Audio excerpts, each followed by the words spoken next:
Alright guys, welcome back to Sage. So the first game up we have is Frogger 2. So this might actually be like a port to the PC because when I first fired this game up it said Game Boy Color.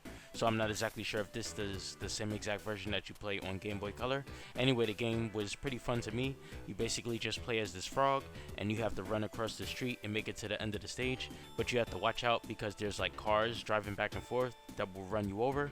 While you're running through the stage, you can pick up some diamonds as well that's in the street for some extra points. And there's a flag post that you can grab, which will act as a checkpoint. So in case you lose, you don't have to go back to the beginning. You'll just respawn at the checkpoint. The game felt pretty good to me. I played about 3 stages.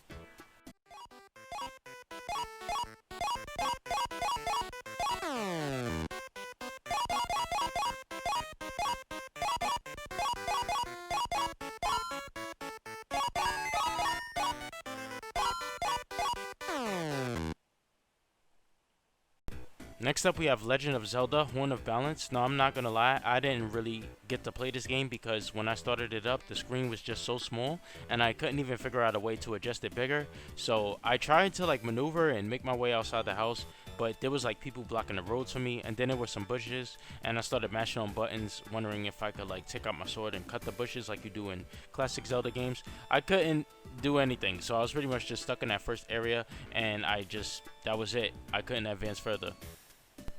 Next up is Not So Simple Sonic Advance Worlds 2. So this game is actually pretty good. I'm usually not a big fan of the games that use advanced sprites, like fan games that use them. But this one was actually good. This wasn't one of those boost to win type of games. This actually played like a Sonic Advance game. So you basically have your simple moves like your jump, and you have your action button. So like when you go off ramps, you could do that little whirlwind kick to propel yourself further. And it also has that gimmick where if you're running at a high speed for a long time without losing momentum, you end up running faster and getting the after image. So yeah, the response to the inputs were very good. The controls felt great. It felt like it was Sonic Advance, and I played this on the keyboard and still enjoyed it. So I suggest you check this one out.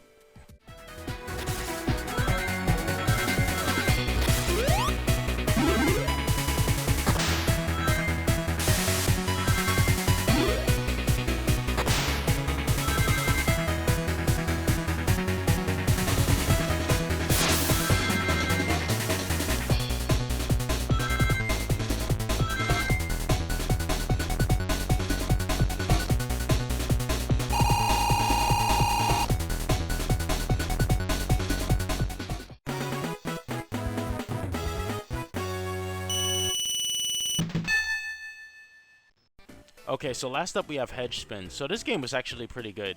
It had like, you know, your Sonic Genesis type of sprites. There was a lot of items placed everywhere for you to, I guess, test it out. I'm gonna assume this was something like a test game because even in the second act, it allowed you to play as Super Sonic, which I thought was pretty good. The color of the sprites look really good. The sprites look like they were reused from like, you know, other Sonic games, but the color of the sprites themselves look really good. I like the way they worked. So pretty much I was just running through some stuff. There were some springs, some slopes, a little bit of water, some enemies, some monitors, rings of course, and everything just felt really good. It felt like I said, it felt like it was like a test demo, something to test out like some physics and things like that, and I felt like they did a really good job at that. And like I said, with the addition of the Super Sonic, you being able to play a Super Sonic in the second act, I welcomed that. I thought it was really cool. I suggest you try this out. I'm going to give this one a high rating. And that's going to be it for this one. So all the games that we just covered today, you can find all of these in the entry section of Sage 2021 at sage.org. And that's it. I'll see you guys next time.